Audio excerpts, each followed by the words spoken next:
Hi everyone. जो भी अरिहंत के छोटे मोटे टॉपिक बचते हैं जैसे कि नेशनल डेवलपमेंट काउंसिल, ठीक है, उसके बाद आ जाएगा आपका central information commission, national human rights commission, ठीक है, उसके बाद आएगा Lokpal and Lokayukta.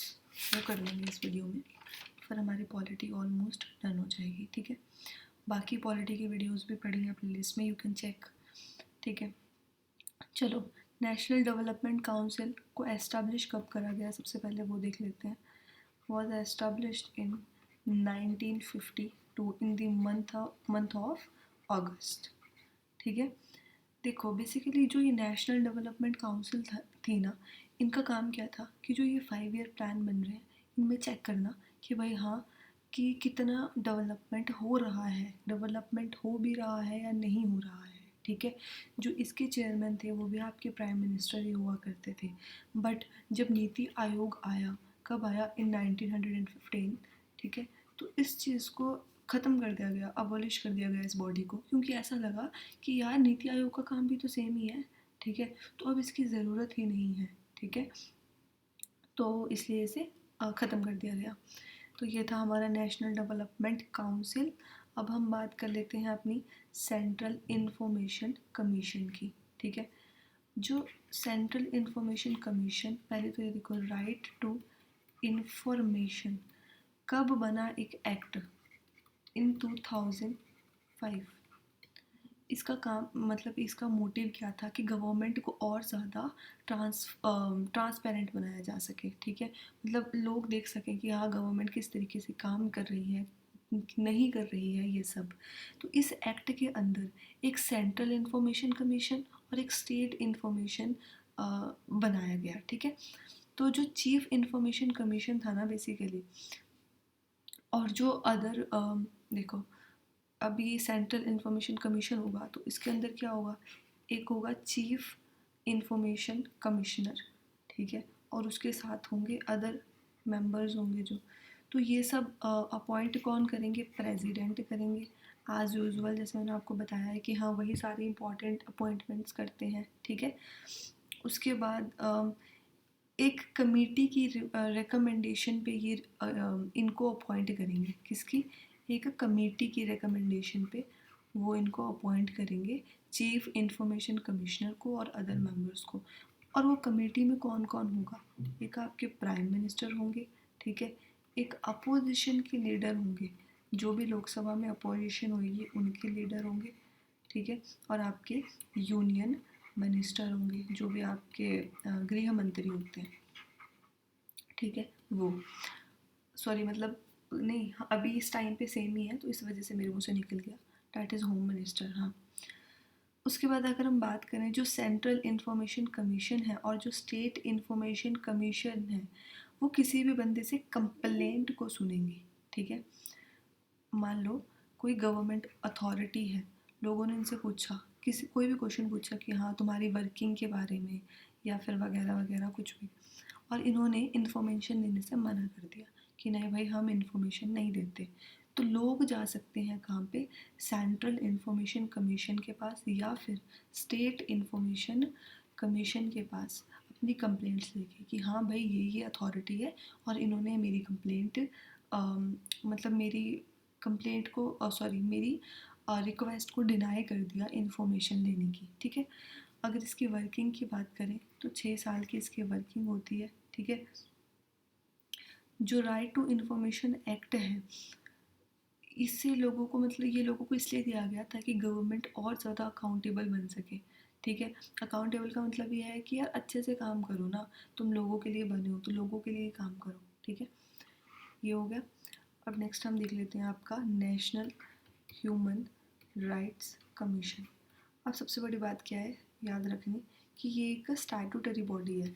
Statutory body का मतलब क्या है कि कॉन्स्टिट्यूशन में ये मेंशन नहीं थी, पार्लियामेंट ने लॉ लाया उसके बाद ये बॉडी बनी। ठीक है, तो स्टैट्यूटरी बॉडी एक ऐसी बॉडी है जो पहले कॉन्स्टिट्यूशन में ना हो, पार्लियामेंट लॉ लाए उसके बाद वो बॉडी बनी। ये एस्टैब्लिश कब हुई, 1993 में। ठीक है, उसके बाद ये एक मल्टी मेंबर बॉडी है, मतलब एक से ज़्यादा मेंबर होंगे, तो एक तो होंगे इसमें चेयरपर्सन और बाकी 5 होंगे आपके अदर मेंबर्स। ठीक है, इसकी एक कंडीशन है कि जो आपके चेयरपर्सन होंगे ना, this person should be a retired chief justice of India. मतलब पहले ये चीफ जस्टिस ऑफ इंडिया रह चुके होंगे, फिर ये इसके चेयरमैन बनेंगे, ठीक है। या फिर सुप्रीम कोर्ट के कोई रिटायर्ड जज होंगे, वो बन सकते हैं, ठीक है। प्रेसिडेंट ही इनकी अपॉइंटमेंट करते हैं एज यूजुअल, ठीक है। उसके बाद अगर हम फंक्शंस की बात करें कि नेशनल ह्यूमन राइट्स कमीशन के फंक्शंस क्या हैं, काम क्या है, तो यार सबसे बड़ी बात ही होगी है ना, नाम से ही क्लियर है कि अगर किस बंदे के ह्यूमन राइट्स का वायलेशन हो रहा है, ठीक है, तो फिर वो क्या करेगी, उस पर इंक्वायरी करेगी, ठीक है।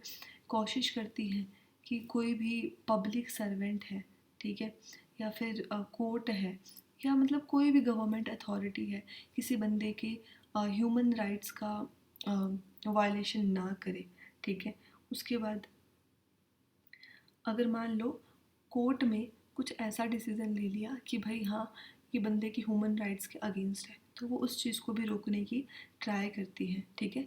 बेसिकली जो नेशनल ह्यूमन राइट्स कमीशन है ना, वो एक रिकमेंडरी इन नेचर है, मतलब ये सिर्फ रिकमेंडेशन देगी, ठीक है। ये अगर किसी ने ह्यूमन राइट्स का विरोध किया है तो उसको पनिश करने का अधिकार नहीं है इसके पास।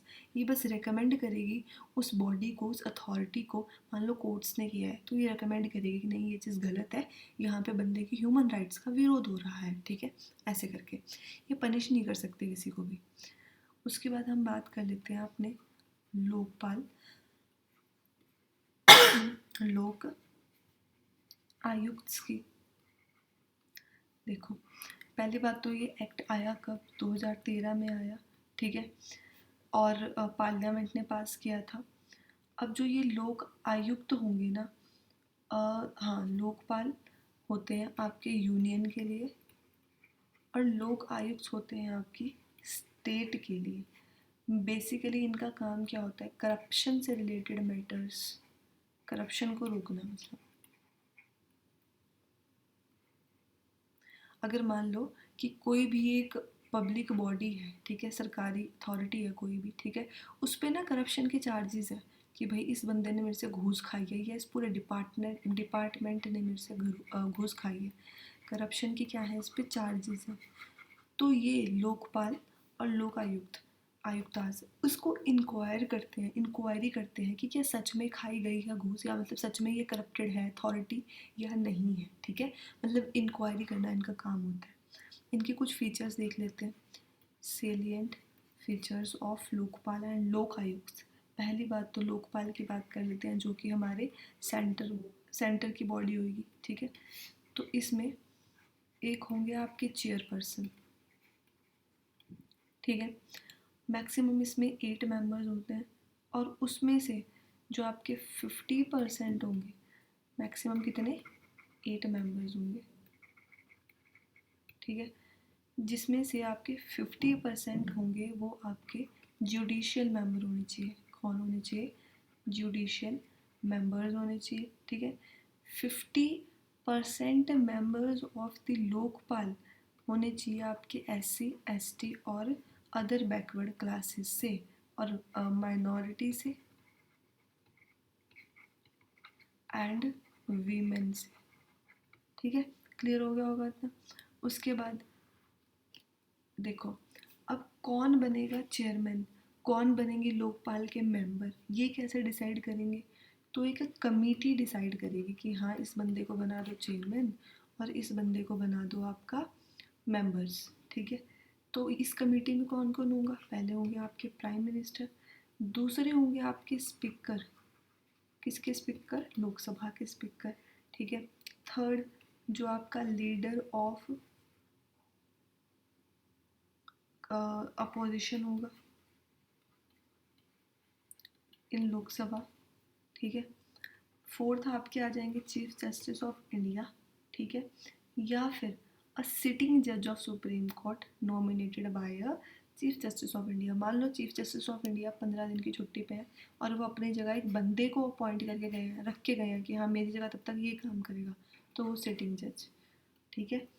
Eminent jurist on the basis of recommendation of the first 4 members of the selection committee, ठीक है।